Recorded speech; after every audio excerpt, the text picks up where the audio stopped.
juste. Alors, soyez le bienvenu. Soyez le bienvenu dans cette action organisée par CRI Voix des victimes sous l'égide de la coordination islamique suisse et KIOS en partenariat avec la Fondation culturelle et islamique Ahl Bayt Fika et Institut Kalima en ligne et cabinet Boumedienne pour consultation spirituelle et la plateforme associative ILEF, c'est une plateforme spécialisée en lutte et prévention contre la radicalisation. Comme vous savez, nous avons commencé d'organiser plusieurs ateliers qui touchent de près ou de loin le sujet de radicalisation et terrorisme. Lorsqu'on a posté ce projet avec Dr Baptiste Bodart, notre frère Yahya, il y avait beaucoup de monde qui ont posé la question, mais pourquoi vous évoquez ce sujet puisqu'on n'a pas ce problème avec la radicalisation dans le milieu carcéral en Suisse. Je pense que la règle, le clé de voûte de lutte et prévention contre la radicalisation, c'est l'imprévisible.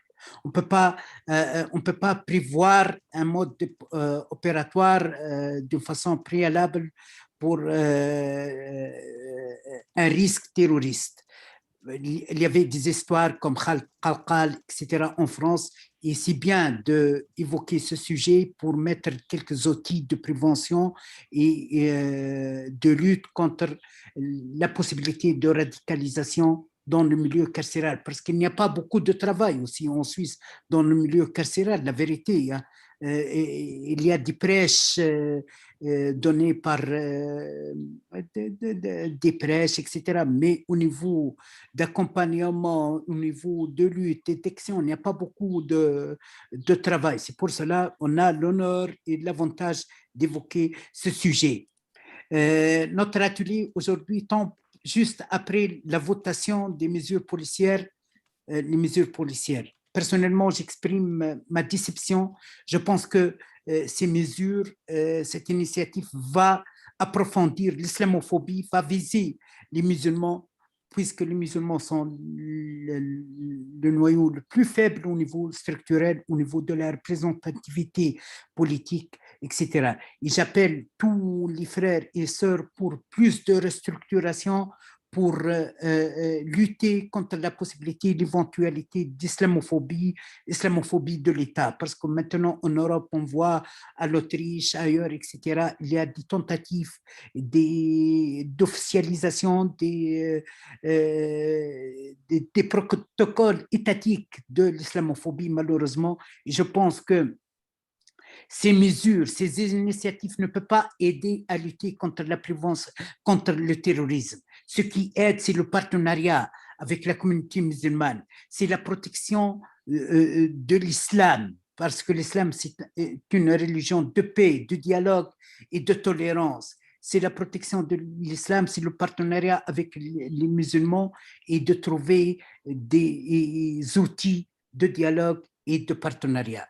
Avant de céder la parole à notre président, Dr Farhat Afshahar, j'aimerais bien remercier Dr Baptiste Bodart pour sa disponibilité, et tout en sachant que Dr Baptiste Bodart, il est le conseiller et il est docteur d'abord en sciences de religion à l'université de Fribourg. Il donne des conférences, il a des programmes de partenariat avec beaucoup des universités en Afrique, en Amérique latine.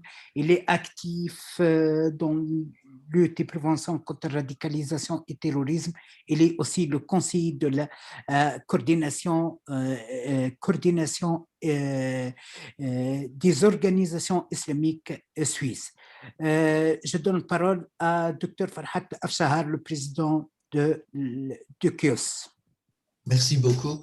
Chères mesdames, chers messieurs, chers amis, à l'occasion de cette conférence, au nom de la coordination des organisations islamiques suisses, je tiens à exprimer pour les citoyens musulmans en général et ceux et celles que nous tous représentons ici, l'importance absolue de continuer à poursuivre notre travail de sensibilisation des musulmans contre la radicalisation islamique.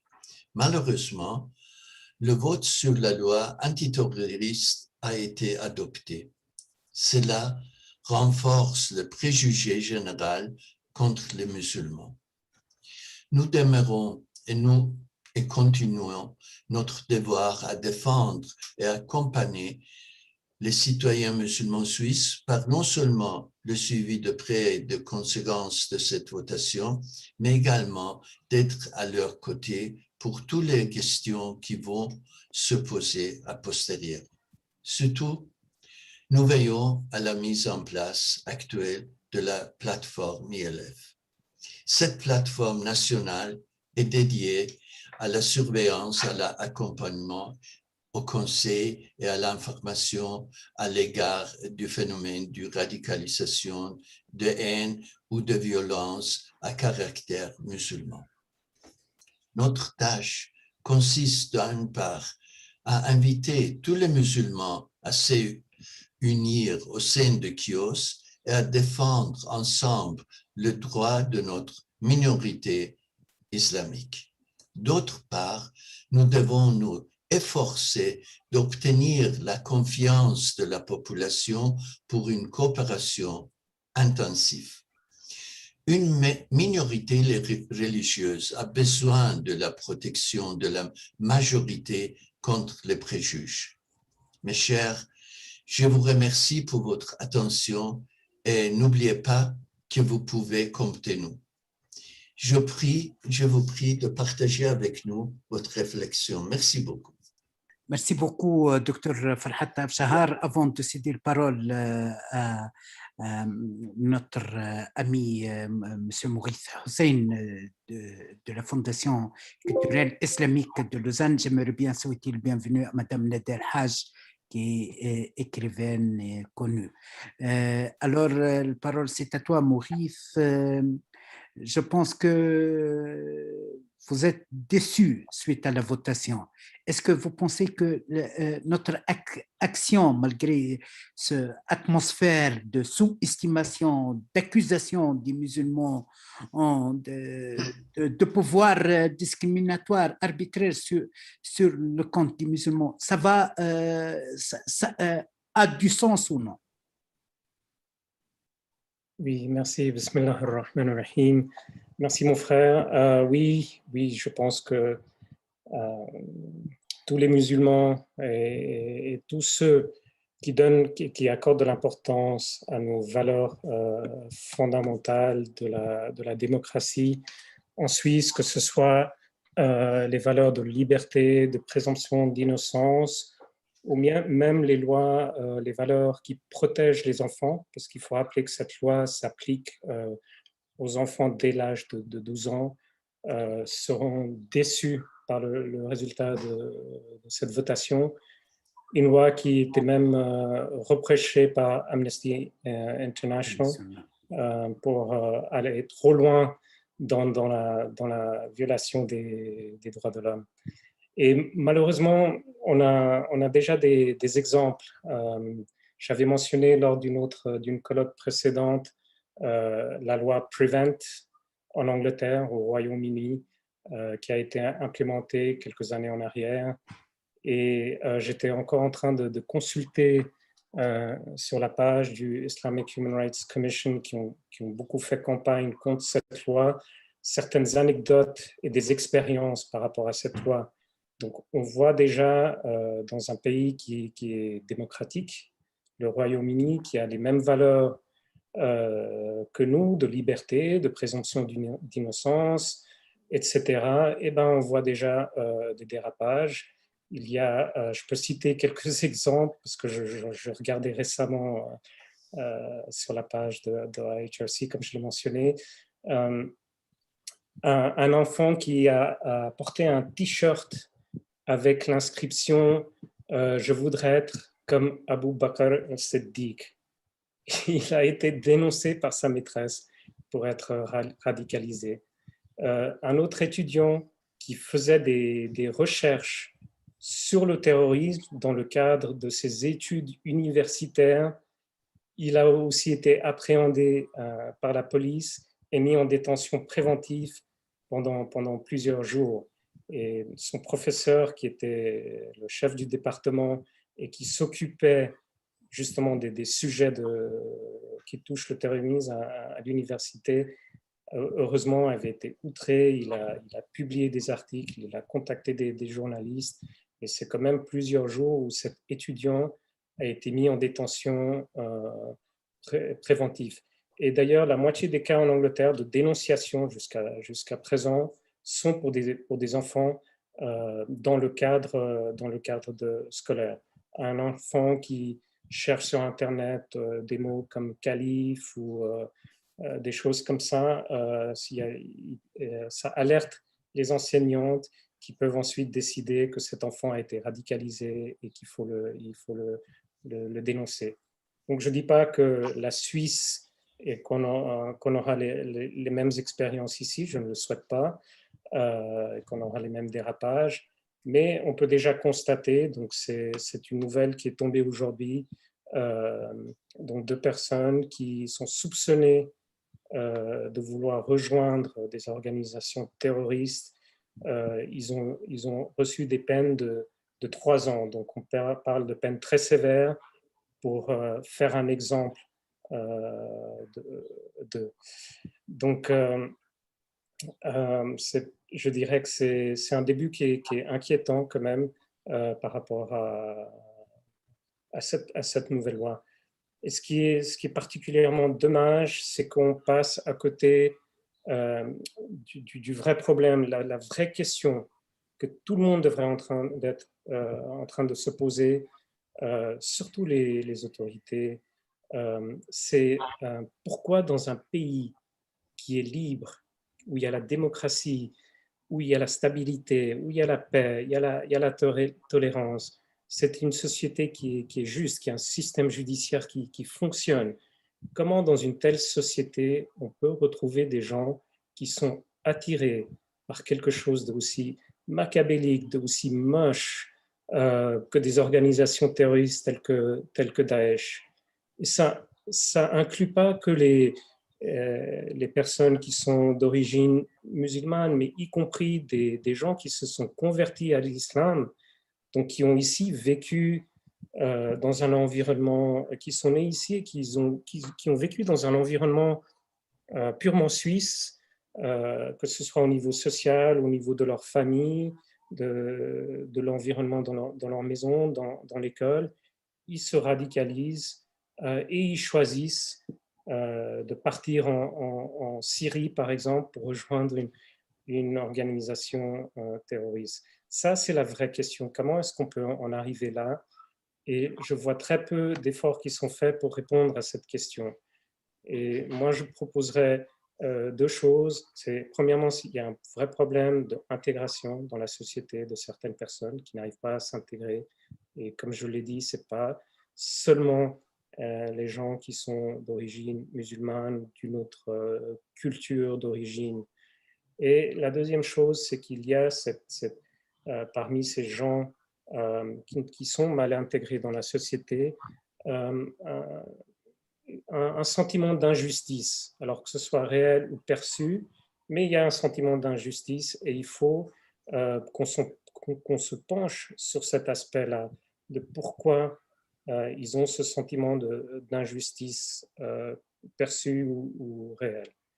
Les autorités, comme ça a déjà été mentionné par notre frère Abdul Jalil, auraient eu meilleur temps de travailler avec des organisations telles que le KIOS, telles que CRI Voix des Victimes, telles que FICA, pour aider à identifier les problèmes réels de radicalisation, mais aussi les problèmes réels ou perçus des musulmans, au lieu de mettre en place des lois pour, encore une fois, les stigmatiser.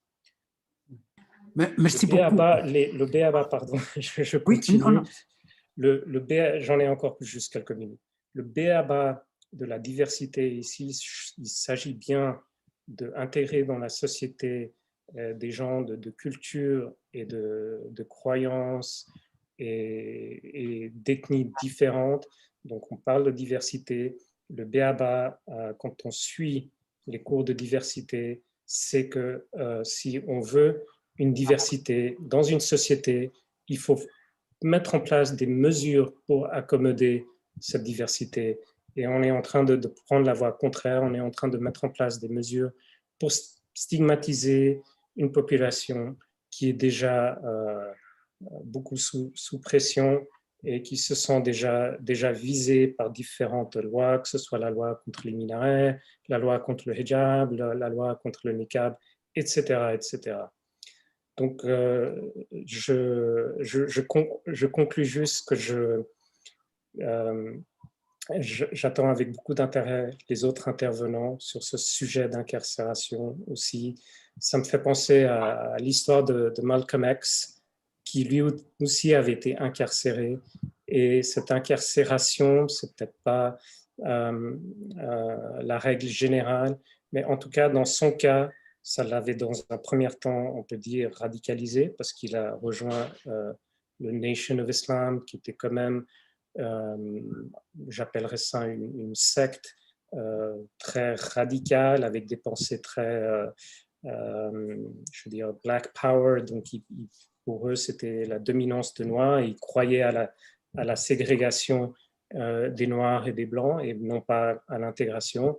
Mais c'est un chemin aussi qui l'a amené petit à petit vers l'islam et qui, par la suite, lui a permis de mener un combat avec une idéologie modérée pour plus de justice dans la société américaine, et qui est décédé en tant que, pour moi, en tant que martyr dans cette épreuve et dans ce combat.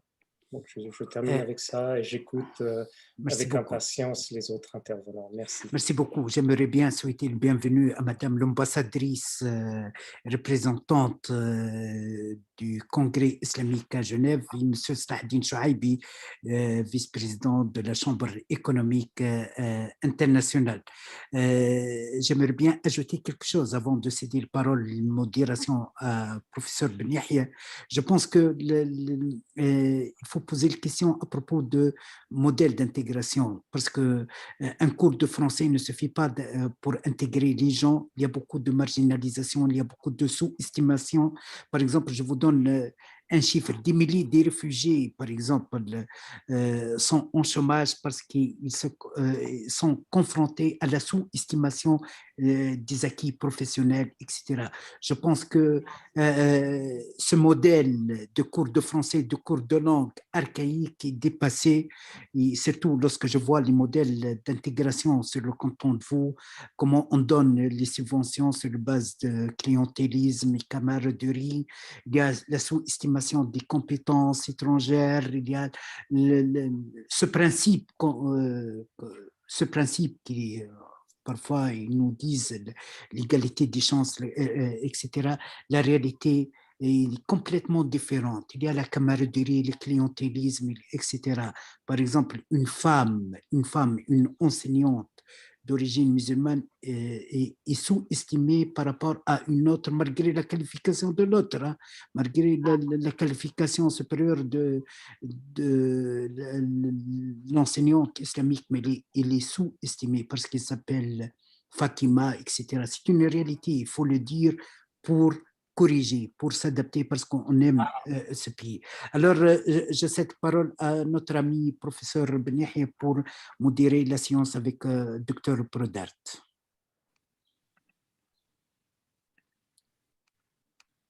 Oui.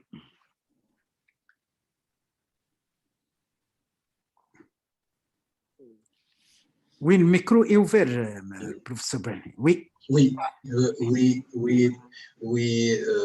professeur Dahri, merci infiniment. Alors, je remercie bien sûr le directeur de l'AFICA qui a pris la parole, qui a soulevé quand même pas mal de problématiques, pas mal de questions très intéressantes, voire des points concernant, si vous voulez, l'après-MPT.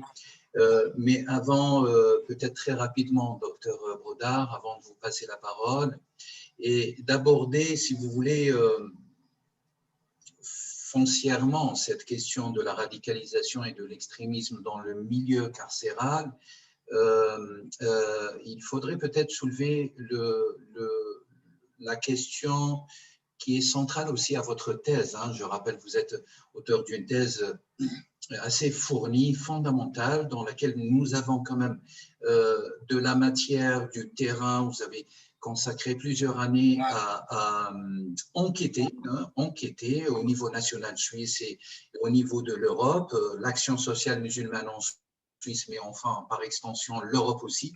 Prenez même des modèles parfois aux États-Unis, c'est très important aussi. Donc, vous avez fait, si vous voulez, ce travail le pluriel dans le contexte européen par rapport à l'action sociale musulmane.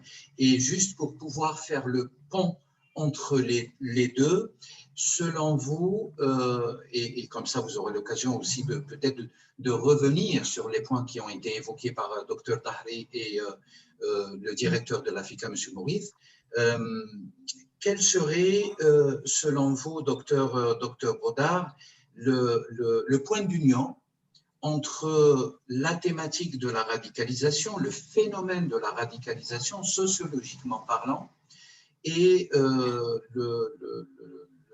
l'identité plurielle, voire l'identité culturelle plurielle, dans le contexte suisse, de manière particulière et de manière générale en Europe, vu qu'on va, certainement, vous avez relevé que parfois, on a des points communs aussi en Europe, voisine à la Suisse. À vous la parole, cher docteur.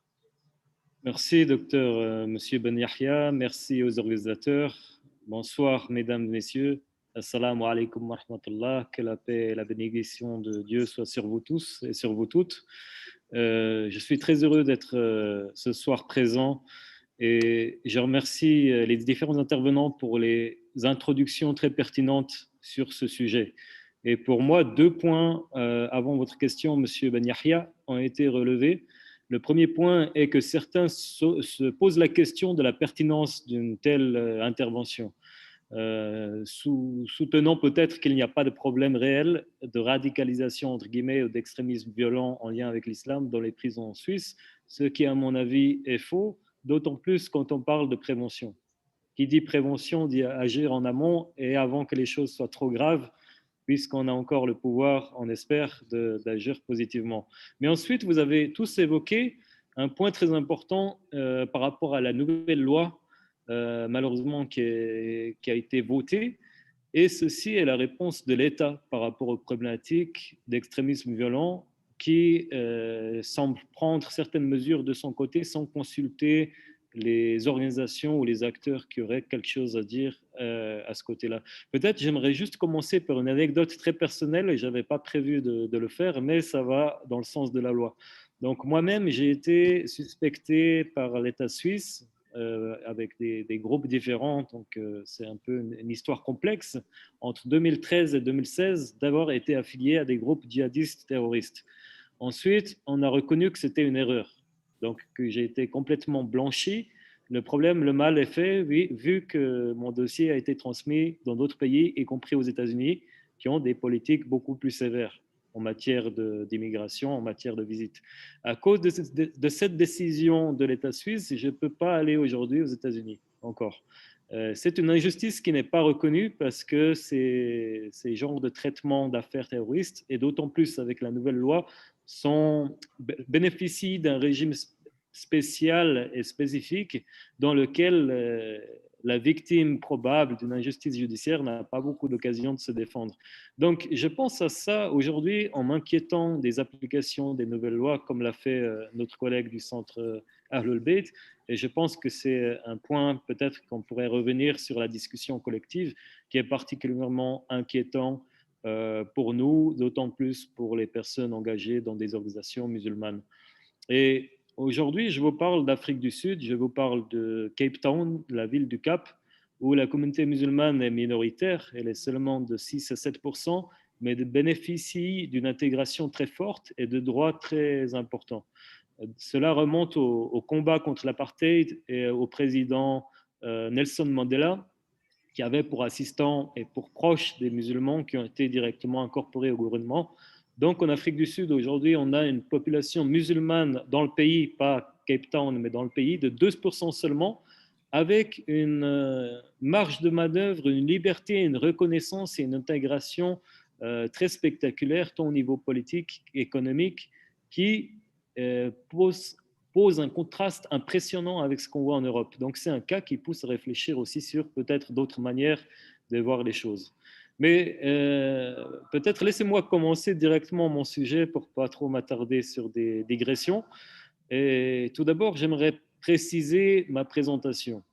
La radicalisation violente ou l'extrémisme violent en lien avec l'islam est un réel problème, non seulement en France, mais également en Suisse, non seulement en prison, mais aussi dans la société. Ce qui se passe en prison est le reflet de ce qui se passe à l'extérieur. Mais la prison condense les problématiques d'exclusion. C'est l'espace d'exclusion par excellence.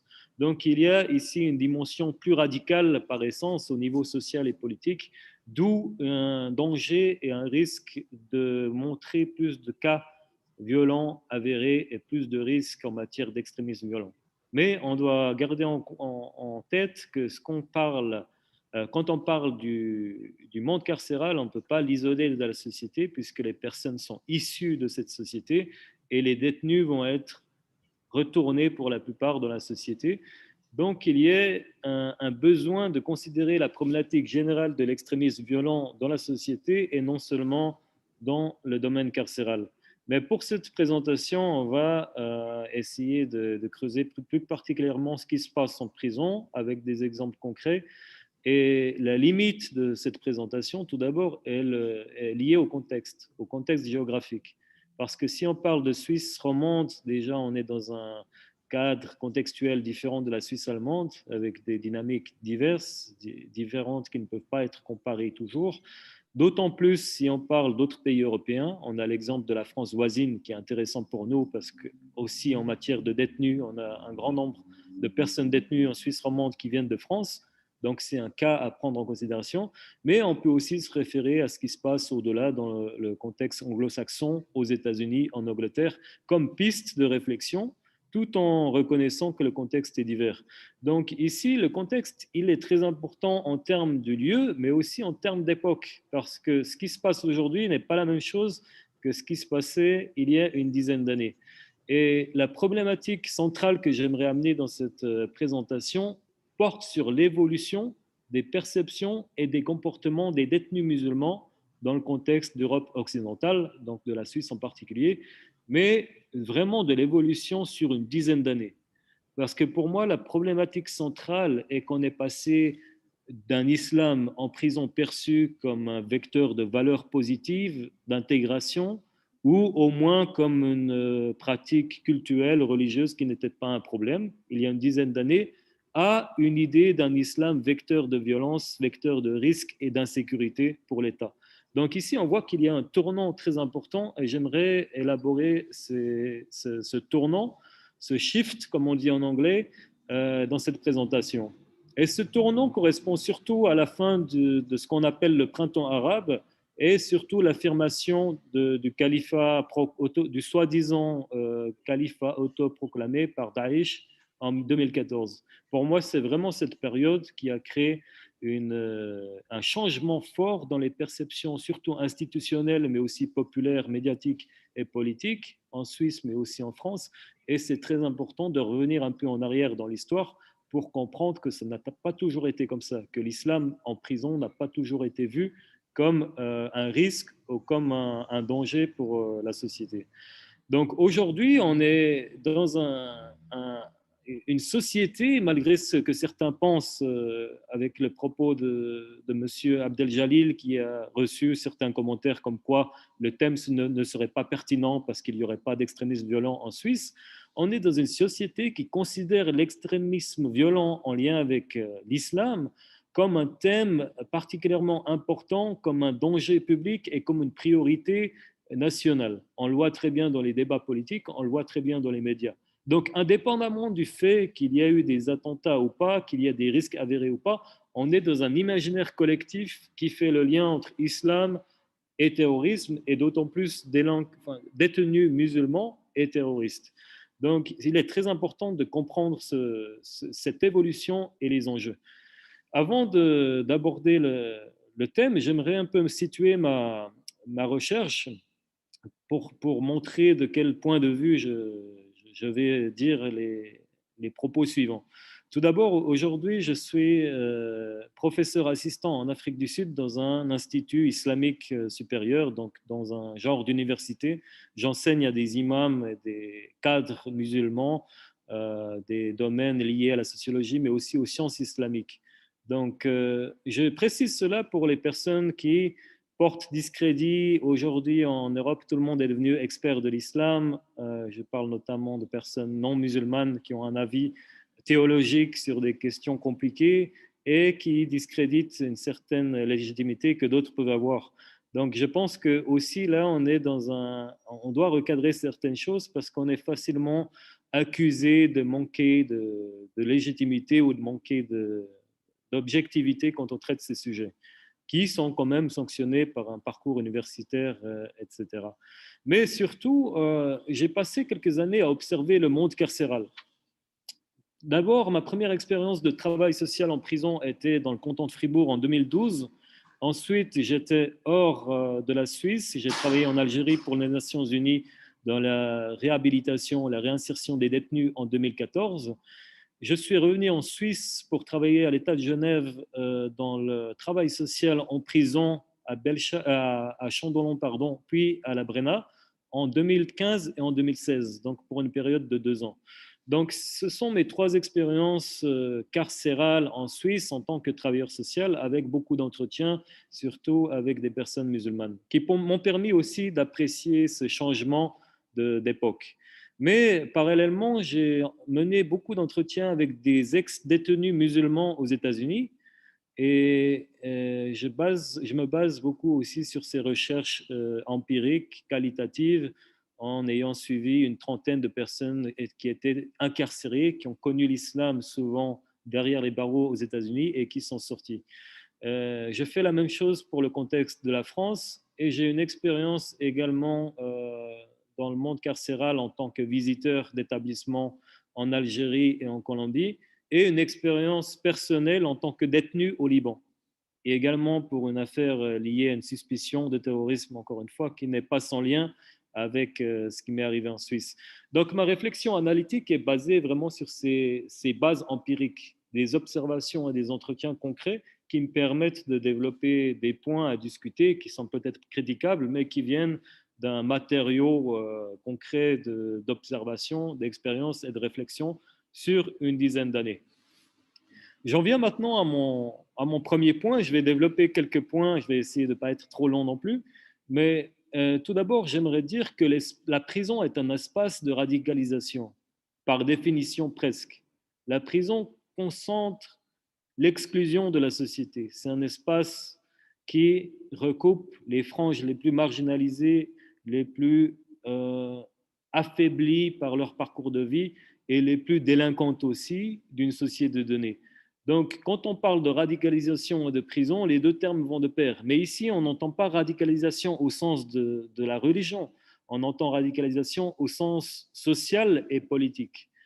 Quand on parle de radicalisation, on voit aussi qu'une bonne partie des personnes incarcérées viennent de quartiers populaires, souvent paupérisés. Si j'ai l'exemple de la France voisine, je vivais en banlieue parisienne entre les années 2004 et 2009. Et à cette époque, il y avait une radicalisation sociale et politique, je précise, qui n'était pas du tout en lien avec l'islam, mais qui était une vraie radicalisation. Par exemple, certaines personnes brûlaient des bus. Certaines personnes attaquaient la police. Il y avait une culture de la délinquance, une culture du crime, et spécialement à cette époque, qui était un mélange de radicalisation sociale avec un message politique d'opposition à l'État. Les personnes, les voisins ou les personnes concernées étaient souvent d'origine de familles musulmanes, mais pour des raisons purement sociologiques.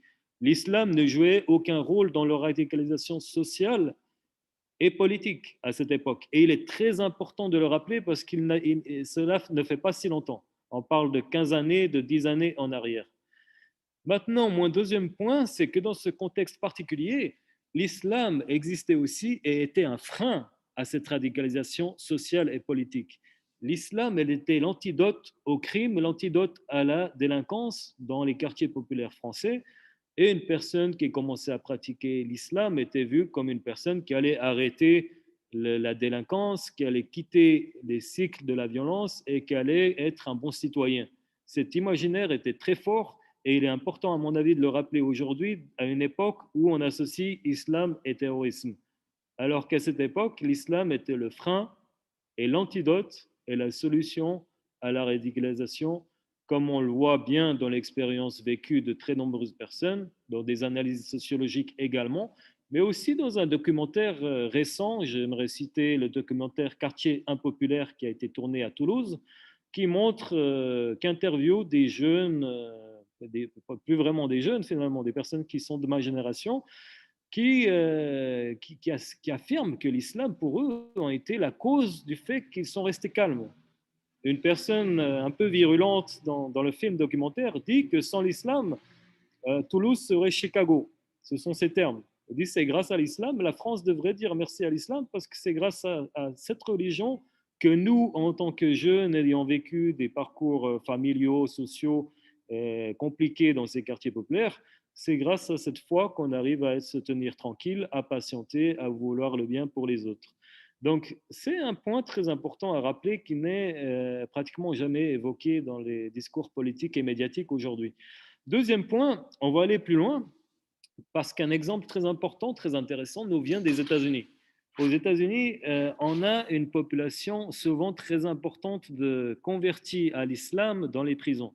Certaines prisons comptent 20% environ de personnes converties à l'islam, ce qui est énorme, 1 sur 5.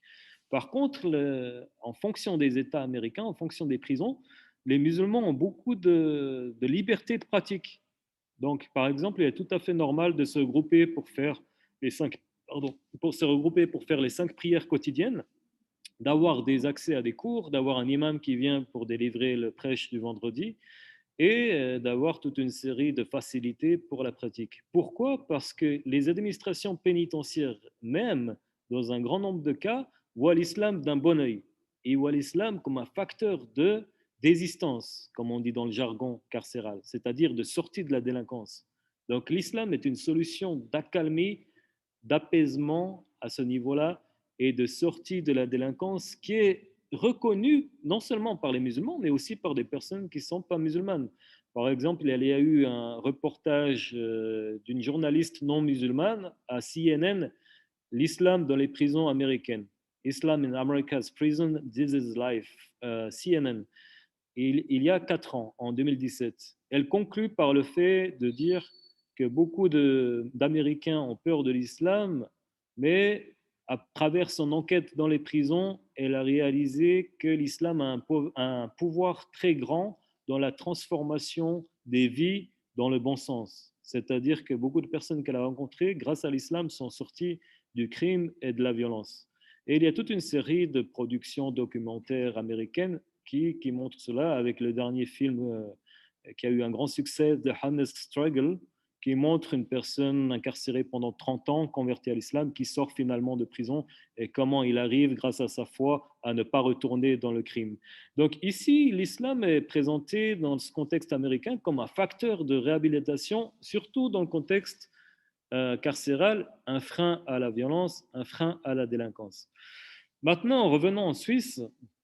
J'aimerais montrer qu'il y a eu un tournant important entre 2012, selon moi, et 2015. C'est une période de 3 ans uniquement, mais elle remonte aussi à mes expériences personnelles. Donc, première expérience de 2012 en tant qu'intervenant social à la prison de Bellechasse. J'ai suivi une centaine de détenus sur plusieurs mois et je n'ai jamais vu de référence à des groupes dits djihadistes, Al-Qaïda ou Daesh, etc. L'islam des détenus qui pratiquaient était vécu de manière pacifique et les collaborateurs n'exprimaient pratiquement aucun intérêt pour la thématique. L'histoire était plutôt d'organiser le ramadan dans les meilleures conditions et d'avoir des réponses très pragmatiques à des modalités d'organisation. Donc à cette époque, 2012, dans une prison fribourgeoise, l'islam n'était pas vu comme un problème. Malgré tout, il y avait parfois certains commentaires de personnes professionnelles au sein de l'établissement carcéral qui soulevaient le fait qu'il fallait avoir l'imam à l'œil. Il disait, il y a un imam qui vient ici, il faut quand même qu'on le surveille, on ne sait pas s'il fait du prosélytisme, par exemple, il pourrait dire à des détenus de faire la prière. Donc il y avait cette suspicion teintée d'une certaine islamophobie qu'on voyait déjà à l'époque, malgré que l'islam n'était pas vu comme un problème à cette époque. Ensuite, on fait un saut en 2015. J'étais absent de la Suisse à cette période. Je reviens en 2015 et je travaille à Chandolon, la plus grande prison du pays, qui compte plus de 50% de musulmans. Et l'année 2015 est l'année des attentats de Charlie Hebdo en janvier et du 13 novembre à Paris, qui ont fait plusieurs centaines de morts. Donc ici, à cette époque, la radicalisation liée à l'islam, comme il l'appelle, ou l'extrémisme violent, était au cœur de toutes les discussions des travailleurs sociaux, des psychologues, voire du service médical. On était vraiment dans une sorte de peur d'évaluation des risques et on parlait de déradicalisation et l'institution commençait à organiser des formations de sensibilisation pour les professionnels. Donc c'est devenu un thème mobilisé très central, très important. Pourtant, il n'y avait pas de cas avérés en tant que tel dans la prison à cette époque, mais on a commencé à en faire un cas à cause des discours médiatiques, à cause de l'actualité qui a vu des départs pour la Syrie et à cause de certains propos politiques. Donc, dans la prison, le terrorisme est devenu un phénomène important, pourtant il n'y avait pas de cas concrets. Et à mon avis, en tant qu'observateur, j'ai pu voir que cela a provoqué une certaine mode, et je parle bien de mode. Certains détenus, sur un mode de provocation, ont commencé à dire que si ça continue comme ça, moi je vais partir en Syrie, par exemple. Si, si l'État ne fait rien pour moi, moi je vais rejoindre Daesh. Et c'est devenu une sorte de revendication, une sorte de menace. Attention, on peut se radicaliser. Et à la même période, on a vu une série de provocations dans cette prison et dans d'autres, surtout en France, mais là on est dans le canton de Genève aussi, où, par exemple, à la suite d'attentats, on a pu entendre des cris, des applaudissements et des réjouissances de la part de certains détenus. Malheureusement, ces faits sont interprétés très directement comme des cas de radicalisation. Mais il est beaucoup plus complexe que cela, parce qu'à la même époque, je parle de l'année suivante, en 2016, une visite dans la prison voisine de la Brenna m'a fait voir qu'il y avait beaucoup de tags, de graffitis. D'ailleurs, j'étais étonné à l'époque. Les tags disaient, par exemple, Vive Oussama Ben Laden. C'était aussi écrit Daesh en arabe, État islamique, Allahu Akbar, etc. C'était des tags qu'on trouvait sur les murs des parties communes de la prison qui m'ont un peu étonné vu que je connaissais la plupart des détenus et que je discutais souvent avec eux. Mon analyse rapide, parce que je ne peux pas m'éterniser ce soir sur ces points, mais mon analyse est que cela, dans le contexte genevois, se réfère avant tout à une certaine mode doublée d'une provocation. L'idée ici est d'entrer dans la provocation, l'islamisme radical, entre guillemets, représentant le vecteur d'opposition à l'État, le vecteur de contestation de la société et de rejet de la société. D'ailleurs, une personne m'a fait observer que certains détenus de la communauté rome de Roumanie, qui n'étaient pas du tout musulmanes, qui étaient d'autres confessions, ont applaudi et ont crié quand ils ont vu certains attentats islamistes, soi-disant islamistes, parce qu'ils ont vu dans ces actes une sorte de combat ou de victoire face au système, face à la société occidentale, etc. etc. Et ici, finalement, en très peu d'années, on est passé d'un imaginaire collectif, d'un islam pacifique qui était juste géré par l'administration carcérale, organisé dans le contexte pratique de donner des repas pour les heures du ramadan, etc. On était vraiment dans un accommodement pratique pour garantir la paix institutionnelle sans mention de risque de violence ou de terrorisme. On a passé en quelques années à cela jusqu'à l'idée d'un islam comme danger principal, comme facteur de violence, comme facteur de terrorisme, y compris en Suisse romande, malgré le fait qu'il n'y a pas eu ou très peu de personnes incarcérées pour de tels faits. Maintenant, je pense qu'il est très important de faire un point sur la situation, de faire un diagnostic. Parce que tout d'abord, il est important de dire que les cas d'extrémisme violent en lien avec l'islam en prison restent très minoritaires. Mais la suspicion à cause de ce climat est adressée à tous les musulmans détenus. Donc chaque musulman détenu devient potentiellement un facteur de risque, potentiellement un suspect en voie de radicalisation, et c'est un problème en soi, car ça porte le stigmate sur une population importante. D'autant plus qu'à Chandolan, plus de 50% des détenus sont musulmans. Dans certaines prisons françaises, on a 70% de personnes détenues qui sont musulmanes, pour des raisons, je l'ajoute, purement sociologiques, qui n'ont rien à voir avec l'islam en tant que tel, mais cela contribue à stigmatiser toute une série de détenus qui ne sont pas du tout là, en général, pour des raisons liées au terrorisme, mais elles deviennent victimes de cet état d'esprit. Maintenant, on a aussi des cas avérés et des cas à risque. On a des vraies personnes, enfin des personnes qui sont soumises à un danger authentique de passage à l'extrémisme violent. Cela existe surtout en France, également en Suisse, également ailleurs, et il est important de faire la différence entre les deux. À mon avis, le point critique est de faire la part des choses en situant ce qui relève d'une provocation et ce qui relève d'une réelle radicalisation violente alimentée par une idéologie extrémiste. Ce sont deux choses différentes. Par exemple, pour revenir au cas de provocation, il y avait un jeune de Marseille dans une prison fribourgeoise qui se faisait passer pour un Afghan, mais bon, il était enregistré comme Afghan dans l'administration carcérale, mais il n'est pas Afghan.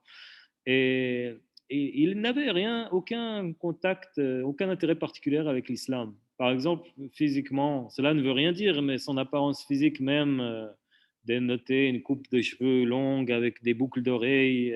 Il écoutait de la musique, et il fumait, il manifestait son intérêt pour les femmes, pour l'alcool, etc. Un jour, il m'a dit pourtant, je ne vais pas à la prière parce que l'imam est un hypocrite. Et je lui ai dit pourquoi. Et il m'a dit, mais il n'a même pas de barbe, ce n'est pas un imam.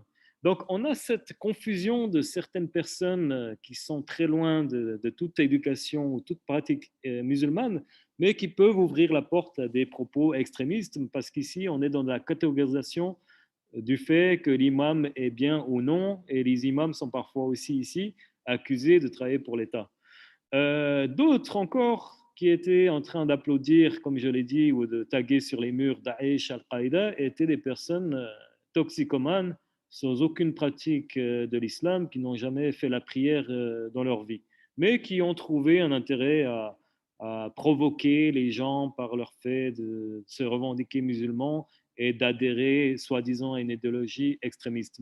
Mais pour moi, ici, on est encore dans la provocation, y compris pour certaines personnes qui menaçaient aux travailleurs sociaux, notamment les plus jeunes, de partir en Syrie, en disant, si vous ne faites pas ça pour moi, moi je vais péter les plombs et je risque d'aller en Syrie, je vais devenir fou, je vais tuer des gens.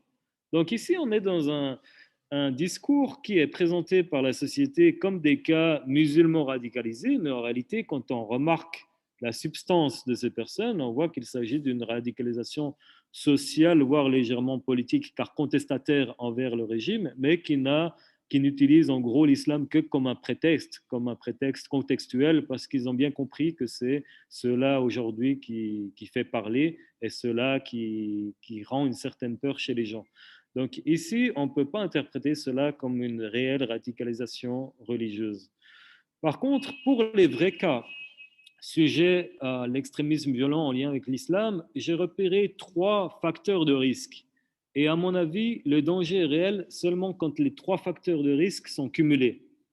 Le premier facteur, le plus important, je pense, Et cela n'est pas valable seulement pour la prison, c'est aussi valable pour la société extérieure en Europe. Ce sont les facteurs psychosociaux liés au manque d'opportunités, à un sentiment d'exclusion et à un certain désespoir. Pour certains jeunes, j'ai un cas concret, par exemple, qui n'était pas incarcéré, mais qui est un cas que j'ai connu, qui était euh, potentiellement, comme ils disent, radicalisé et qui voulait partir en Syrie pour des raisons liées à la dépression de sa mère, au décès de son père, aux maladies de ses frères et sœurs et au fait que toute sa vie semblait bouchée, sans perspective d'avoir des papiers, sans perspective d'avoir un travail, sans perspective de se marier ou d'avoir une vie de famille. Donc, devant ce désespoir, il m'a dit que la seule solution qu'il envisageait en 2015 était de rejoindre Daesh, car s'il mourait en martyr, il pourrait sauver sa famille. Car la personne était légèrement pratiquante, il commençait à découvrir l'islam et a connu l'islam à travers les réseaux sociaux, etc. Donc ici, on est plus dans une détresse psychologique, une détresse sociale qui, quand elle rencontre une idéologie, peut devenir très dangereuse en termes d'extrémisme violent. Le deuxième facteur ici, justement, ce sont les facteurs idéologiques qui sont liés à la vision du monde, qui peuvent être liés à la foi ou à la religion. Il y a trois grandes composantes qu'on retrouve dans les facteurs de risque idéologiques. La première est qu'ils adhèrent à une lecture de l'islam littéral d'obédience wahhabite. Un certain courant du wahhabisme, pour être précis, est particulièrement intolérante. Il n'y a pas de personnes radicalisées en Europe occidentale qui sont passées par un islam Tidjani, par exemple, ou l'Adl wal-Ihsan, ou peu importe le groupe. On est dans un certain type d'ancrage doctrinal, et il est important de le rappeler. Doublé, deuxième point, à une vision manichéenne. Le monde sépare les bons et les mauvais, le bien et le mal, les justes et les mauvais, etc. Et doublé encore une fois à des idéologies millénaristes. L'avènement de l'Antéchrist, l'avènement du Masih ad-Dajjal et l'avènement prochain de l'imam Mahdi qui est attendu, poussent ces personnes avec des arguments souvent d'origine dit complotiste. Mais ici encore, il faut faire la part des choses en évitant ces concepts un peu trop fourre-tout, mais pour faire vite avec une idée d'un monde qui arrive à la fin des temps où un groupe va sauver l'humanité ou va prendre le parti du bien et du camp de Dieu contre le reste du monde qui est du côté des oppresseurs. Donc quand on a ces facteurs idéologiques cumulés, plus les facteurs psychosociaux de détresse sociale, de détresse psychologique, on est vraiment dans un danger pour l'individu qui risque d'adhérer, au moins de vouloir adhérer à des à des groupes violents dits djihadistes. Le troisième type de facteur lié au milieu et aux possibilités, sans accès, sans relation, sans réseau, la personne devra rester seule sans mettre un terme à son projet. Par contre, si elle trouve un réseau, là, on est vraiment dans les trois facteurs cumulés qui vont permettre le passage à l'acte, soit le départ dans des zones de conflit, au Moyen-Orient ou en Afrique subsaharienne, par exemple, ou soit des attentats ou des projections d'attentats en Europe. Donc, pour moi, le risque vient lorsque les trois types de facteurs psychosociaux, idéologiques et liés au réseau, aux relations sont cumulés. Et le problème de la prison est qu'elle présente une terre de recrutement. Certaines prisons, pas toutes, pas beaucoup en Suisse, mais notamment dans certaines prisons françaises, on a des réseaux de personnes déjà enclines à ces idéologies violentes qui vont essayer de recruter les autres. Donc, la prison devient un terreau favorable, un terreau très dangereux parce qu'elle cumule à la fois les personnes fragilisées socialement et psychologiquement. Les détenus, en général, souffrent de ces déséquilibres pour des raisons assez évidentes. Et si on ajoute cela à des facteurs idéologiques qui sont véhiculés par les recruteurs, entre guillemets, ou par certains autres détenus qui vont essayer de convertir d'autres à leur cause, on est dans un danger très important. Maintenant, naturellement, les solutions à proposer sont aussi à ces trois niveaux. Le premier niveau, pour les solutions, on est bien sûr dans une prise en charge psychosociale qui est normalement le travail d'assistants sociaux, de psychologues, mais aussi d'aide à la réinsertion. On doit pouvoir donner des opportunités, on doit pouvoir donner un espoir aux personnes incarcérées pour qu'elles ne pensent pas que leur vie s'arrête complètement avec la prison. Et ici aussi, beaucoup de personnes ont besoin d'un accompagnement psychologique de qualité. Mais ce qui nous intéresse le plus ici, un autre type de solution consiste en la prise en charge idéologique, entre guillemets. Il y a trois façons de répondre aux dérives idéologiques en lien avec l'islam sur une base islamique même, à mon avis. Le premier point est de développer l'esprit critique, parce qu'on est dans un certain lavage de cerveau pour que ces personnes rejoignent des groupes terroristes. L'antidote est de développer l'esprit critique, mais c'est un travail de longue haleine qui n'est pas évident. Un deuxième pilier est de mobiliser des contre-discours théologiques. Ici, on essaye de donner une alternative au discours de groupe extrémisme en montrant que l'islam réel, l'islam authentique ne prêche pas cela, mais a une autre vision.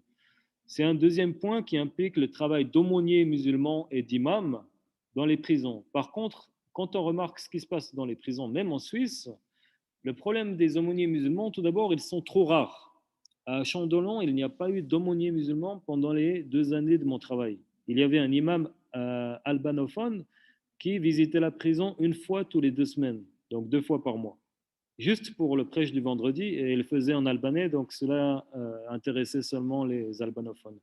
On n'a aucun aumônier musulman à cette époque qui ait visité les détenus musulmans à Chandolan, malgré des demandes politiques qui vont dans ce sens. Donc ici, on est dans une contradiction institutionnelle qui doit être réglée le plus rapidement possible. Mais ensuite, même quand on a des aumôniers et des imams, souvent, ils sont trop peu formés, car la formation ne doit pas être seulement théologique, mais même au niveau théologique, beaucoup n'arrivent pas à répondre aux arguments des groupes terroristes. Et s'ils n'arrivent pas à répondre aux arguments théologiques, soi-disant, d'Al-Qaïda et de Daesh, on court à une catastrophe. Il faut des personnes formées pour donner un contre-discours et pour donner une formation religieuse à plus grande escient, à une formation religieuse de qualité qui permet de montrer que l'islam n'est pas le terrorisme. L'islam n'est pas la vision de Daesh.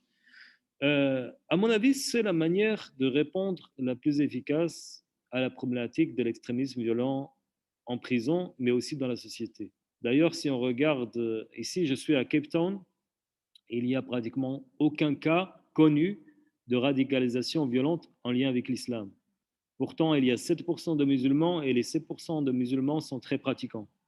Les mosquées appellent l'appel à la prière 5 fois par jour, les mosquées sont pleines et il y a énormément de personnes qui sont hafiz al-Qur'an, qui ont mémorisé tout le Coran, qui ont étudié des années le fiqh et d'autres branches. Et pour moi, c'est la raison pour laquelle il n'y a pas eu de départ pour des groupes comme Daesh. Parce que quand il y a une formation islamique rigoureuse ou détaillée, très peu de personnes vont être sensibles aux rhétoriques simplistes et déformant l'islam de groupes terroristes. Et ici, malheureusement, j'en viens maintenant à la dimension politique, la dimension institutionnelle.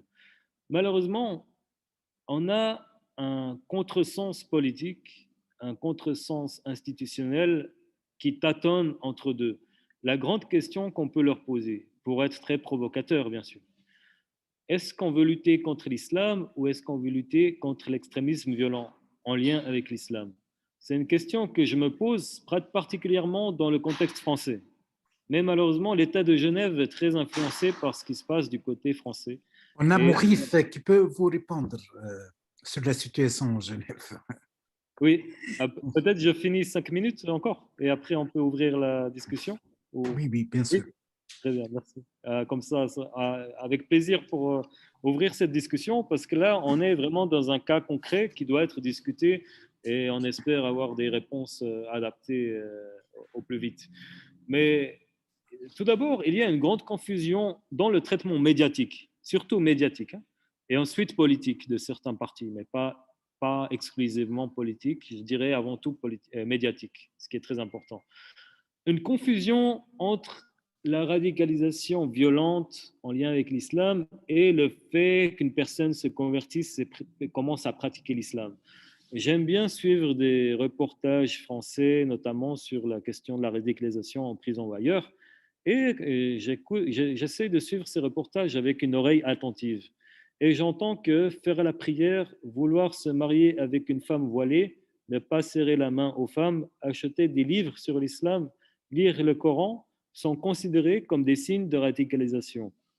Donc, ici, on peut se demander si se convertir à l'islam ou commencer à pratiquer l'islam est un problème en soi pour ces médias ou se convertir au terrorisme. Malheureusement, on a une confusion entre musulmans radicalisés et violents et simplement musulmans pratiquants qui est très problématique parce qu'elle sert les rhétoriques de Daesh. Elle donne un sentiment d'islamophobie et elle pousse les personnes à sentir qu'elles ne seront jamais acceptées en tant que musulmanes dans leur pays d'accueil, et cela va donner plus de crédit au discours extrémiste.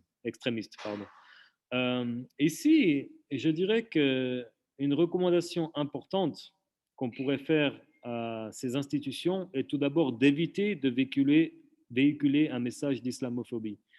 L'erreur principale, surtout en France, a été de réprimer l'islam en général, alors que la seule solution, et je l'assume, la seule solution pour moi, pour contrer l'extrémisme violent en lien avec l'islam en Europe occidentale, est de miser sur l'islam. Ce n'est pas en interdisant toute forme de l'islam qu'on va empêcher le terrorisme, c'est au contraire en donnant un enseignement adapté et équilibré sur l'islam qui va finir finalement par balayer les excès qui sont commis au nom de cette religion. Car la répression contre l'islam donne beaucoup de crédit au discours djihadiste qui joue tout le temps sur l'islamophobie et le choc des civilisations, sur le fait qu'on ne peut pas être musulman en Europe. Un autre problème des institutions qui répondent à l'extrémisme violent en prison est qu'elles renforcent souvent des préjugés et des stigmatisations. Tous les musulmans sont suspectés. J'ai suivi, par exemple, dans une prison genevoise, un jeune détenu pour une bagarre qui n'a rien à voir avec toute affaire idéologique ou tout comportement violent en lien avec l'islam. La personne était d'origine algérienne. Et là, elle me dit qu'il a vu sa sœur se faire tuer devant ses yeux par des terroristes et ses parents l'ont reproché ça parce qu'il n'a pas pu la protéger. Donc, il a un traumatisme de base qui est lié à cette histoire très violente d'avoir été victime de groupes terroristes en Algérie, au nom de l'islam. Et la personne est simplement un homme correct, musulman, qui fait sa prière, etc., et qui n'est pas du tout extrémiste. Un jour, je l'ai vu arriver en pleurant pratiquement à l'entretien. Il s'est plaint que le service médical et un psychologue lui parlaient toujours du terrorisme en lui posant des questions sur ce qu'il pensait de Daesh, ce qu'il pensait des attentats suicides, et en sous-entendant qu'il était comme ça, alors que lui-même était victime. Et ici, malheureusement, au nom de la lutte contre l'extrémisme, on est venu à des préjugés et une stigmatisation qui touchent pratiquement tous les musulmans, notamment en France, mais aussi en Suisse romande. Donc ici, malheureusement, cette mode va favoriser les groupes les plus extrémistes à recruter certains qui se sentent finalement perdus et illégitimes et incompris en Europe. Je ne vais pas faire trop long parce que la discussion sera sûrement plus intéressante, mais pour conclure, je dirais que l'islam, ces dernières années, a surtout été abordé comme un problème en Europe. Mais il doit faire partie de la solution. La solution contre l'extrémisme violent au nom de l'islam, notamment en prison, ne peut pas faire l'économie d'une approche musulmane, à moins qu'on assume que l'islam va complètement disparaître en Europe, ce qui n'est pas le cas, du moins on l'espère, et ce qui n'est pas une politique raisonnable. Donc, si on accepte l'islam comme une réalité locale, comme une réalité suisse, on doit pouvoir conjuguer avec et arrêter de stigmatiser les musulmans seulement au nom de l'extrémisme violent. Parce que j'en reviens à mon introduction, où aux États-Unis, dans certains établissements pénitentiaires, on a reconnu cette valeur de l'islam dans sa capacité à changer la société et surtout à changer les personnes vulnérables. Donc, l'islam a été reconnu pour beaucoup comme un vrai moteur de résistance, un moteur de sortie de la délinquance et une cause d'accalmie sociale pour le bien de tous, non seulement des communautés musulmanes, mais aussi le bien de la société au plus loin. Et dans cette vision, on n'a pas hésité à aider les aumôniers, aider les imams à intervenir en prison et à dispenser un message équilibré qui représente l'islam majoritaire, qui représente l'islam authentique et qui peut être une antidote à cet extrémisme violent. J'en reste là pour l'instant. Je me réjouis des commentaires et de la discussion. Merci beaucoup. Merci beaucoup, docteur, pour votre présentation riche et méthodologique. Et je cède la parole à M. Benahia, M. Mourif ou les autres qui souhaitent intervenir. Salam alaikum wa rahmatullahi wa barakatuh, cher Baptiste. Alors, plus que riche, vous avez fait le tour, si vous voulez, de la question qui est très, très complexe par rapport à l'islam, par rapport aux musulmans, par rapport à l'incarcération, par rapport aussi aux différentes dimensions qui influencent, si vous voulez, cette notion de radicalisation sur laquelle vous êtes revenu et qui elle-même, quelque part, est floue. Hein, on en convient, elle est floue. Est-ce que vous avez mis le doigt là où il fallait? Parce que est-ce que radicalisation signifie on porte une barbe, on s'habille de telle manière ou de telle manière, on commence à adopter, si vous voulez, des rites, parce que c'est aussi une question de rites. Il suffit pour tout pratiquant, si vous voulez, même novice, dans la religion musulmane, de faire des ablutions ou d'aller à la mosquée. À ce moment-là, il est sous la suspicion officielle quelque part, en tout cas ne serait-ce que sur le plan, si vous voulez, des médias et de la politique. Donc, quelle est la frontière selon vous? Quelle est la frontière selon vous? Parce que vous avez travaillé sur ces questions de manière profonde, vous avez été confronté quand même, si vous voulez, à des radicaux, à des véritables radicaux, et à majorité, peut-être à une grande majorité écrasante, à des personnes qui sont dans la provocation, peut-être dans l'instant d'opportunisme, hein, quelque part, et c'est peut-être l'aspect ou le phénomène le plus dominant par rapport à ces questions. Où se situe la frontière, cher Baptiste, où se situe la frontière chez tous ces sujets entre le socle, si vous voulez, d'un extrémisme menant à la violence réelle et d'un mode d'adoption, enfin d'une mise en pratique, d'une certaine praxis la plus minimaliste possible concernant un culte, et notamment le culte de l'islam. Oui. Vous voulez répondre ou on cède parole à notre ami Mourif et comme ça vous donnez Voilà. Comme vous voulez, comme vous désirez. Peut-être répondre directement pour la Oui, facilité et la fluidité. Oui. Je vais répondre rapidement. Hein. C'est une question très riche qui mériterait beaucoup de développement. Mais merci beaucoup, Monsieur Ben Yahya, Docteur Ben Yahya. Tout d'abord, c'est une question catégorique très importante qui n'est pas détaillée malheureusement dans les propos institutionnels, dans les positions politiques voire médiatiques. Mais on s'attend peu de choses des médias, mais au moins au niveau des institutions, ça doit être clarifié. Et c'est vrai qu'il y a une grande confusion entre les personnes adoptant une certaine vision un peu littéraliste, sectaire, disons, de l'islam, et celles qui adoptent un discours menant à une idéologie violente. Pour moi, la frontière est évidente. La personne peut être considérée comme radicalisée ou sujette à l'extrémisme violent quand elle adhère, au moins au niveau des idées, peut-être au niveau des intentions et des projets, à des groupes engagés dans ces formes d'action. Cela dit, on est assez limité aujourd'hui, mais on parle de Daesh, on parle de Al-Qaïda, on peut parler de Boko Haram en Afrique ou d'autres mouvements similaires qui sont très proches dans leur socle idéologique. Donc ici, on mêle, pour le contexte, une pensée salafiste wahhabite particulière à un mode d'engagement violent contestataire de l'autorité des pays qui légitime les actes terroristes et qui légitime la lutte armée.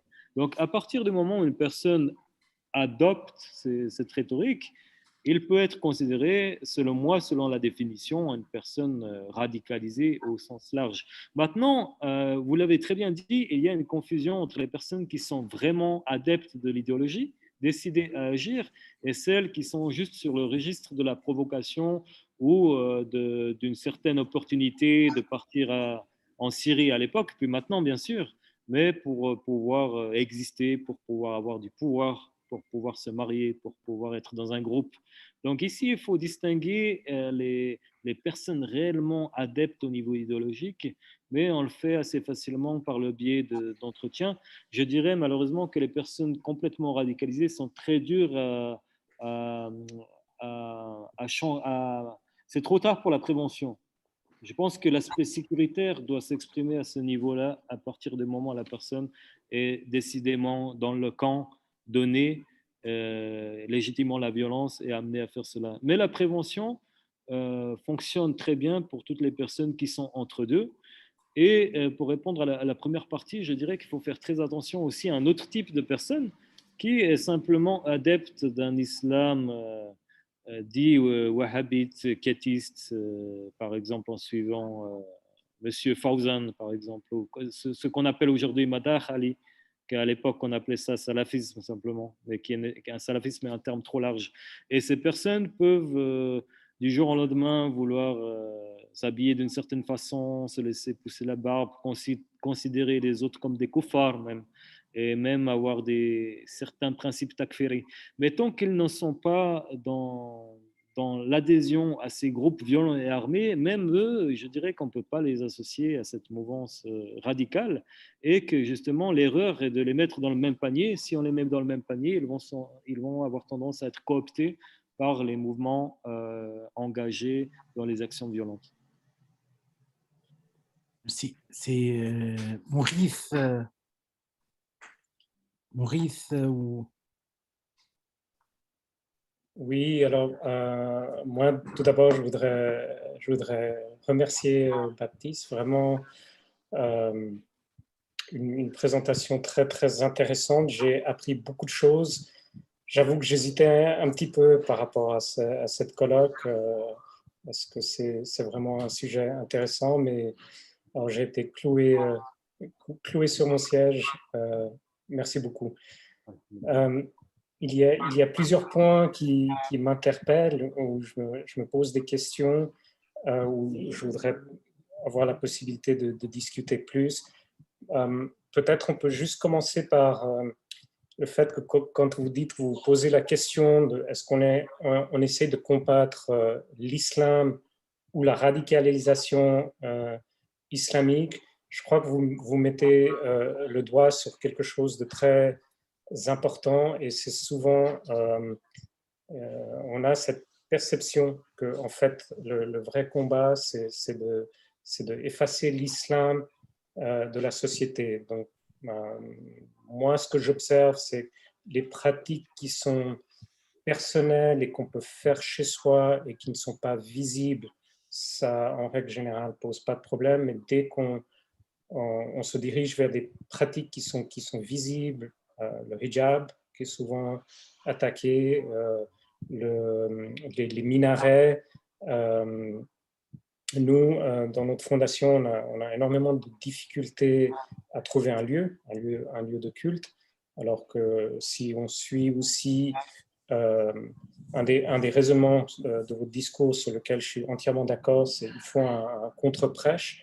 Donc, on a besoin d'institutions et de lieux qui propagent un islam véridique, qui est un islam de la paix, un islam tolérant. Donc, par rapport à cette réflexion, je voudrais creuser un petit peu plus.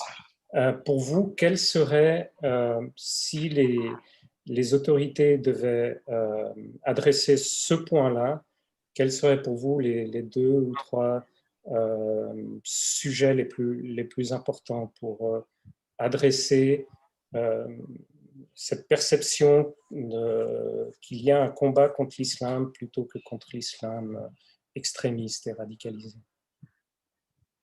Merci beaucoup pour votre commentaire. Merci pour ces remarques très intéressantes et pour la question. C'est une question que j'espère chacun ici, je suis sûr, pourra contribuer également. C'est une question vraiment profondes qui méritent d'être prises. Et avant d'essayer d'y répondre, j'aimerais juste rappeler des exemples très, très frais. On n'a même pas besoin d'observations sociologiques tellement les documents sont présents sur Internet aujourd'hui. Il suffit de regarder 2-3 documentaires français sur la question de l'islam en prison et 2-3 documentaires américains sur la question de l'islam en prison. Je ne suis pas un partisan des États-Unis, mais ici, on va voir une différence très nette dans l'approche du phénomène. Aux États-Unis, on ne va pas blâmer en tant que tel la pratique religieuse, c'est aussi pour l'héritage, pour la question que la religion en tant que telle est reconnue comme une composante de la personne, et qu'en France, on est dans un système d'une laïcité extrémiste, on peut dire. Et malheureusement, l'État de Genève est en partie concerné par certaines visions radicales, on peut le dire, de la laïcité. Mais, mis à part ceci, il faut vraiment que l'État, à mon avis, l'État au niveau fédéral, mais là on a moins de problèmes au niveau fédéral que cantonal, voire communal, mais l'État cantonal doit se positionner clairement sur ces questions. Je pense que cela sera particulièrement important. En Suisse, c'est beaucoup plus facile qu'en France, mais en Suisse, cela devra passer par un message plus clair. Quel est l'islam que l'on accepte? Quel est notre problème finalement? Quel est l'ennemi? Et redéfinir un cadre. Mais ici, malheureusement, en fonction des institutions, on voit qu'ils naviguent dans une certaine confusion. Et cela renvoie à une thématique beaucoup plus profonde que celle d'aujourd'hui. On est dans une lutte classique depuis 20 ans en Occident entre le bon islam et le mauvais islam. Il y a des ouvrages sociologiques, Good Islam, Bad Islam, de Mamdani, déjà il y a 15-20 ans aux États-Unis. Ensuite, on avait Good Imam, Bad Imam de Jonathan Burt en Angleterre. Mais on est dans la même idée. Certains États occidentaux vont concilier, vont accepter le fait qu'il y a des musulmans, mais ils vont vouloir définir qu'est-ce que c'est le bon islam. Ici, on est dans un autre risque, on est dans un danger où si l'État le définit de manière unilatérale, ils vont exclure toute une série de courants, de mouvements. Et parfois, on peut se réjouir que certains mouvements qu'on n'aime pas sont exclus, mais finalement, on est aussi nous-mêmes menacés parce qu'on ne sait pas où ça s'arrête. Par exemple, j'ai discuté avec un membre d'une église protestante qui sont les bons musulmans selon lui, parce qu'ils veulent financer des projets islamiques. Et il m'a dit qu'il faut qu'il y ait le principe d'égalité. Le principe d'égalité, pour lui, implique que la femme peut être imam, etc. Donc, à partir de cette idée que l'État va définir comment doit être l'islam, on est aussi dans une difficulté où je pense que les communautés musulmanes doivent être assez fortes pour s'organiser, pour montrer qu'il y a des principes clairs et qu'elle doit être reconnue en tant que telle. Une fois que la reconnaissance est acceptée, elle peut être reconnue comme un partenaire de l'État, mais je pense que ça doit être à un niveau équilibré. Je suis un peu désolé parce que ma réponse, elle part dans d'autres débats qui sont sous-jacents, qui sont très importants aussi, je crois. Mais pour une réponse plus rapide, dans un court délai, on va dire, pour à plus court terme, voire à moyen terme, ce qui est crucial en Suisse, c'est la mobilisation d'imams, pas seulement d'imams, de cadres musulmans, de penseurs musulmans dans les établissements pénitentiaires comme aumôniers, comme conseillers. Il faut que ces personnes aient l'accès et que ces personnes, en cas de besoin, aient des formations et des compétences. Mais on a quand même pas mal de personnes compétentes. C'est souvent l'accès qui manque dans les prisons et c'est très nécessaire pour rééquilibrer l'expression islamique dans les prisons suisses pour montrer qu'il y a une voie modérée. J'aime pas le mot modéré, on va dire plutôt le wasiyata, comment dire en français? Conciliatrice ou Oui. médiane, Oui. comme l'enseigne l'islam, et promouvoir cet enseignement, d'autant plus s'il y a des cas de radicalisation. Mais encore une fois, à mon avis, quand on est au niveau de la prison, on est très tard. Il faut agir en amont. Il y a énormément de jeunes musulmans qui se posent la question, qu'est-ce que dit l'islam? Qu'est-ce que l'islam? Et ils vont aller sur Internet pour avoir des réponses. Et à mon avis, on doit créer des espaces de discussion, je dirais physiques, pas seulement sur Internet, où on peut répondre librement aux questions, aux doutes des jeunes. Par exemple, une personne va dire, est-ce que l'islam dit de couper la main au voleur, c'est violent, le Coran dit ça, comment ça se passe? Il faut que les personnes musulmanes, car seulement les personnes ancrées dans cette tradition sont vraiment à même à répondre à ces positions, que ces personnes soient actives auprès des jeunes pour donner un autre message que les messages de Daesh. Parce que souvent aussi, il faut prendre en considération le fait que les discours islamophobes ou anti-islam et les discours extrémistes d'idéologies comme Daesh ont la même vision de l'islam. Les deux sont d'accord. Seulement un est contre, l'autre est pour. Mais une certaine partie des islamophobes et une certaine partie de Daesh ont exactement la même lecture de l'islam.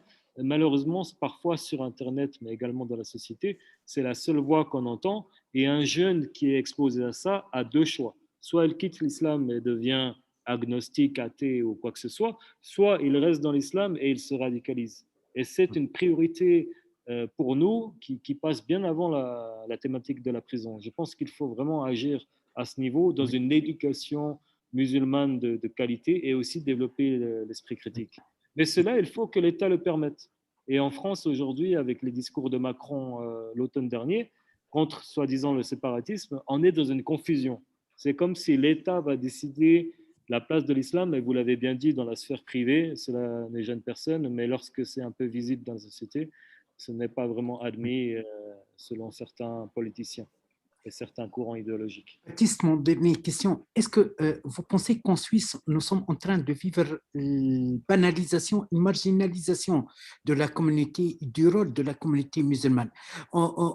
J'ai le sentiment personnel que lutte et prévention contre la radicalisation, ça commence d'être un peu de business pour des gens, des centres, des associations.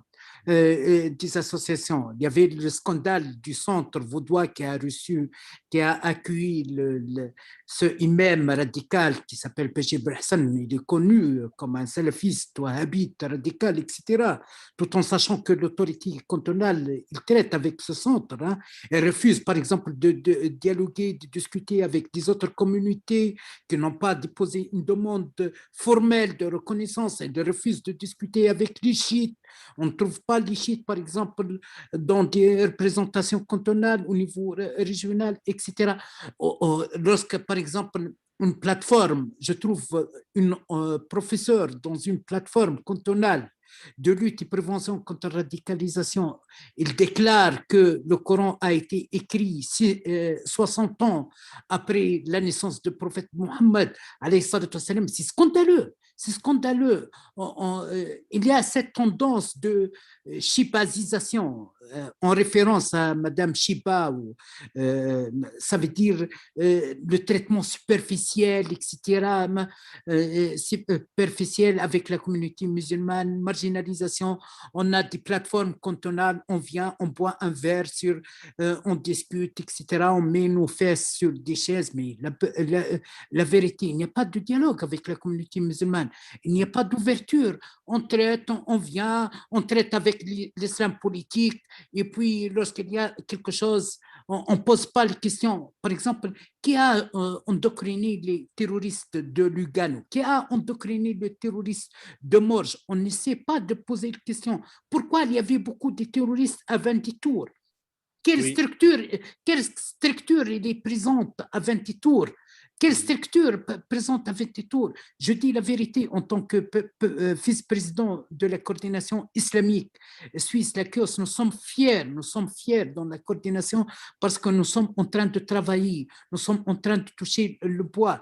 Et, par exemple, j'aimerais bien signaler quelque chose, l'ouverture du cabinet Ben Yahya à Genève qui travaille sur l'accompagnement, la médiation, l'accompagnement spirituel, parce qu'il y a des familles musulmanes, etc., qui sont la marginalisation, qui ne trouvent pas la réponse chez les psychologues, chez les sociologues, chez les intervenants sociaux, etc. Ils vous disent que nous sommes en train de subir les préjugés et l'ignorance aussi. Je demande à Dr Ben Yahya de nous donner quelques axes sur le travail de la cabinet de Ben Yahya Consulting. Je peux juste répondre à 3 points en 3 minutes, parce que c'est très intéressant C'est très, très intéressant. Excusez-moi. Mais il y a 3 points que vous avez dit. Pour moi, il y a le niveau politique, niveau social, niveau communautaire. Niveau politique, premier point, on est dans une certaine confusion. J'aimerais bien qu'on trouve des interlocuteurs politiques pour parler concrètement de ce qu'on fait et qu'il y ait un respect mutuel. Moi-même, comme je l'ai dit, j'ai été suspecté, mis sur liste 3 ans par erreur. Je ne sais même pas pourquoi, parce que je n'ai rien à me reprocher toute ma vie par rapport à ça. Par contre, j'ai connu au mois de février en Suisse un cas avéré affilié à Al-Qaïda qui a menacé de mort certaines personnes, qui est connu des services de police, et on a dû aller à la police. Il y a eu des histoires de violence et de menaces de mort sur des personnes d'une mosquée. Par contre, la police n'a pas donné suite et j'ai contacté FedPol, j'ai eu un retour comme quoi cela ne me concernait pas. C'était l'histoire de la police. Ensuite, au niveau de l'État, des institutions, on ne voit pas d'intérêt, ce qui est en contradiction avec les messages qui sont passés pour une collaboration. Donc pour moi, premier point, on doit vraiment trouver les interlocuteurs et avoir une collaboration qui est beaucoup plus équilibrée, parce que pour l'instant, il y a une gestion très particulière de phénomènes de radicalisation violente en lien avec l'islam. Deuxième point, au niveau de la société, vous l'avez bien dit, il y a des personnes qui font business de cela. Il est important de détailler qu'en Suisse même, il y a eu des millions qui ont été affrétés au projet de lutte contre l'extrémisme violent. Malheureusement, beaucoup de projets sont ambigu, hein. On parle de l'accompagnement, etc., sans mettre des critères, sans mettre ni transparence. C'est la camaraderie politique, etc., malheureusement. Mon point, c'est que ça bénéficiait aux mêmes quelques instituts sans qu'on arrive à comprendre concrètement le travail.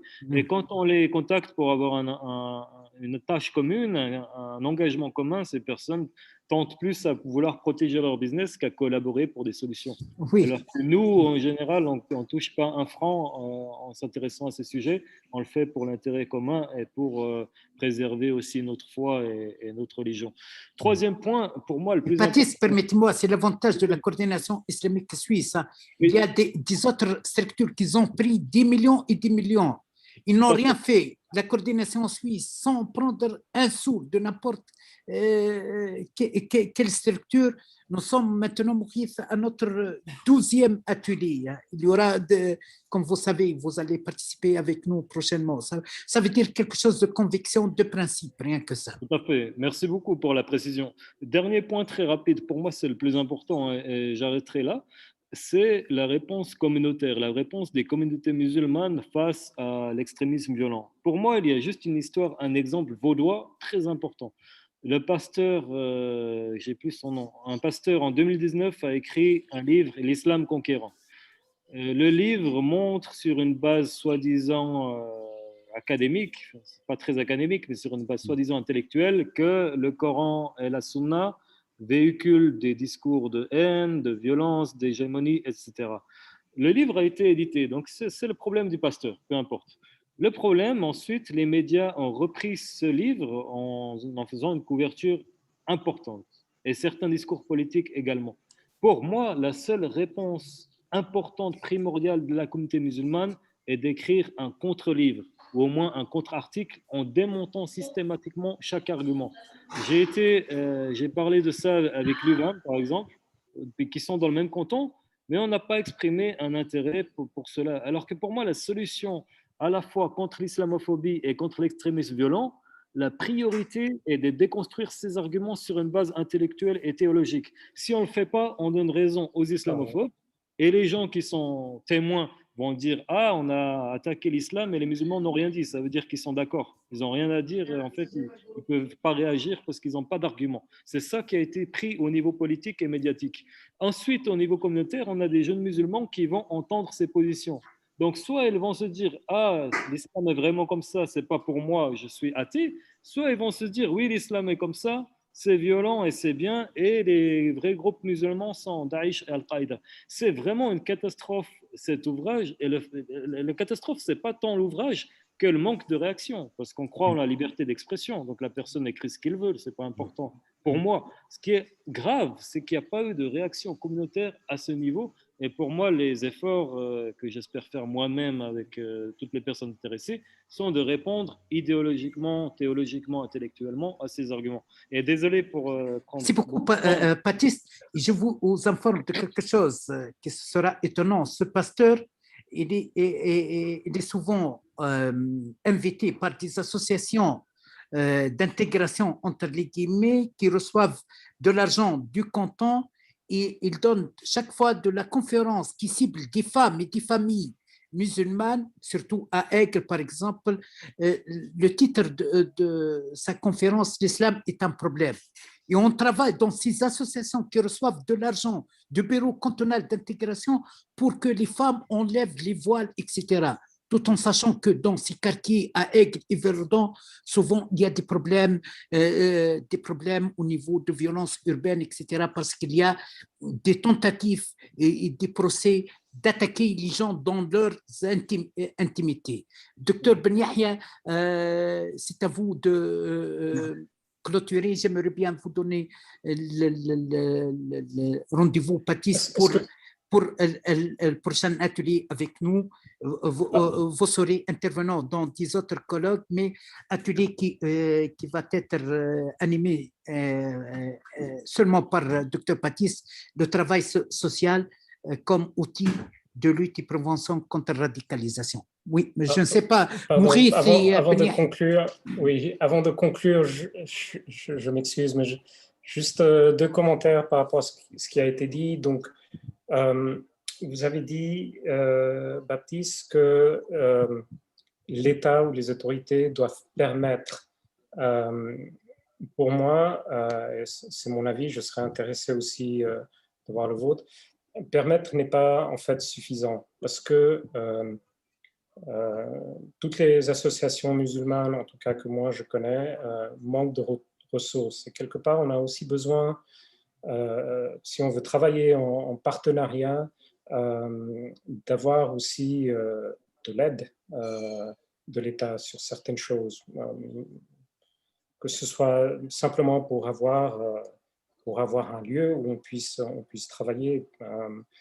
À Genève, c'est extrêmement compliqué même de trouver une salle pour un seul événement. Alors, vous imaginez pour des projets beaucoup plus ambitieux. Ça, c'est une première chose. Et là, déjà, on est confronté à un problème parce que l'interprétation qu'on a en France, et comme vous l'avez mentionné, Genève a beaucoup tendance à suivre la France, et je pense que l'Europe entière n'est pas loin derrière, c'est que c'est tabou pour que de l'État d'aider en quelque manière que ce soit pour une promotion, quelque chose qui aide dans la religion, dans la croyance ou dans le culte des citoyens. Mais par contre, en même temps, vous avez aussi parlé du wahhabisme, et là, on constate concrètement quelque chose de très différent. D'ailleurs, il y a un livre, je ne sais pas si vous le connaissez, qui a été écrit par un ex-ministre israélien, mais de nouveau, il faut regarder qu'est-ce qu'il écrit et pas quelles sont ses origines, où il parle justement de comment le wahhabisme a pu propager son idéologie partout dans le monde. Et il y a un aspect important, on peut regarder le cas même en Suisse, de grandes institutions qui ont été établies ici avec l'argent qui vient de sources wahhabites. Et donc, et aussi, moi, j'en suis témoin, ayant vécu à Genève toute ma vie, de l'influence que ça a eu sur la communauté en termes d'idéologie. Donc, des gens de notre communauté qui étaient très tolérantes envers le chiisme, je parle maintenant en tant que musulman chiite, d'une génération à l'autre, donc on parle d'une vingtaine d'années, leurs enfants, pour eux, les chiites sont à écarter, et même de célébrer la naissance du prophète est quelque chose qui est interdite dans l'islam, alors que leurs parents venaient à nos rituels chiites qu'on faisait à la maison. Donc voilà, c'est un commentaire aussi avoir votre avis là-dessus avant de conclure. Merci. Merci beaucoup. Je vais faire très vite parce qu'il y a notre ami Monsieur Ben Yahya qui attend pour répondre. Mais merci pour la remarque intéressante. Premier point, effectivement, l'État se doit de financer ces associations musulmanes aussi parce que quand on voit tout l'argent qui a été développé pour des projets en Suisse contre l'extrémisme violent, et on sous-entend que l'extrémisme violent, c'est surtout lié à l'islam, hein, implicitement dans ces budgets proposés, tellement peu d'organisations musulmanes en ont bénéficié et c'est un problème parce que la réponse vient avant tout d'organisations musulmanes. Pour preuve d'ailleurs, il y a certains services plus ou moins associatifs mais plus ou moins proches des institutions publiques aussi qui n'ont pas de ressources humaines mais ils ont des ressources financières et ils engagent des non-musulmans parce qu'ils pensent qu'ils sont plus neutres ou plus objectifs. Par contre, ils me consultaient certaines personnes, bien sûr je ne vais pas citer les cas, pour pouvoir traduire des versets du Coran. Ils prennent par exemple le Ta'wid, talisman, où est écrit un texte, et ils me disent, est-ce que tu penses qu'il y a un risque de radicalisation sur quelqu'un qui porte cela? Donc on voit bien que la compétence n'est pas du tout disponible, ni la connaissance de l'arabe, ni du Coran, ni de la théologie, mais ils ont les fonds pour travailler. Et ceux-là, ils sont salariés même. Et malheureusement, les associations musulmanes qui peuvent faire un travail beaucoup plus considérables n'ont pas eu accès à cela. Et je pense qu'ici, il faut faire un travail d'advocacy pour pousser l'État à prendre ses responsabilités en main et à financer également des organisations musulmanes comme celles qui sont présentes ici.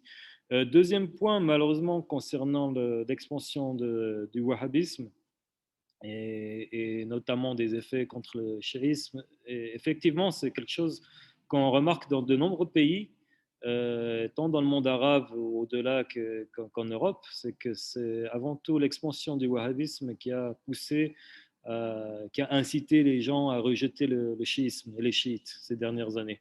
Et cela, malheureusement, on voit une certaine complaisance aussi de l'État par rapport à certains pays financeurs du wahhabisme pour des raisons purement intéressées, économiques, géopolitiques, et une grande part de la responsabilité du terrorisme, ou sans parler du terrorisme, au moins disons de l'extrémisme violent, a été de pays alliés de l'Occident, d'où le paradoxe. Et ici, on est en pleine géopolitique, mais c'est bien de le rappeler et aussi de faire en sorte que cela cesse et que cela change. Et il y a des discours qui sont inadmissibles, tant sur une base musulmane que sur une base humaine, sociétale commune. Et c'est un point qu'on aimerait travailler aussi pour garantir cette union ou cette amitié entre sunnites, chiites, ibadi même, qu'on se doit d'avoir en tant que musulmans. Merci beaucoup. C'est l'objectif de la coordination islamique suisse et c'est aussi la finalité de Dr Farhat Afshar, notre président, pendant 40 ans de travail pour l'unité de l'islam. Je ne sais pas, Dr Ben Yahya puis Dr Afshar pour clôturer. Je laisse la parole peut-être, je dis juste un mot avant de donner la parole à Dr Afshar. Il y a tellement de choses à approfondir, mes chers. C'est vrai que cette conférence avec Dr Baudard a éclairé pas mal de zones d'ombre par rapport à la question de la radicalisation, notamment dans les milieux d'incarcération, mais aussi qui est le reflet de la société, tout simplement. Reflet vivant, mouvant. Je rappelle aussi qu'il y a une idée fondamentale dans la thèse, peut-être on n'a pas eu le temps de la mentionner, c'est que tout est mouvant, enfin, tout est en marche, permettez-moi l'emprunt de l'expression d'en marche des Français voisins. Donc, tout est en marche et par conséquent, c'est un travail qui doit prendre en considération les fluctuations sociales, politiques, médiatiques, etc.